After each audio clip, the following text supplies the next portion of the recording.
Hey, Shorty, those real Rice Krispies? Huh? You got genuine Kellogg's Rice Krispies? Always. Give you $1 for them? I'd rather have the Rice Krispies. You get a whole lot of dollars. Buy yourself a motorbike. Wow! Uncle Woody, look at all the money I got for some Rice Krispies. $100. Yes, we don't call you Lionhead for nothing. I'm gonna get a motorbike. Yes, yes. I'll be right back.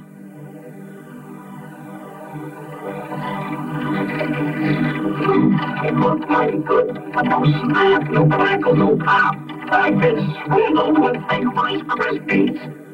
And you have 50 for a quarter of these Rice Krispies. It's a deal.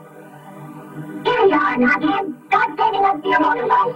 Wow! It's gonna be a right day. Swindled again.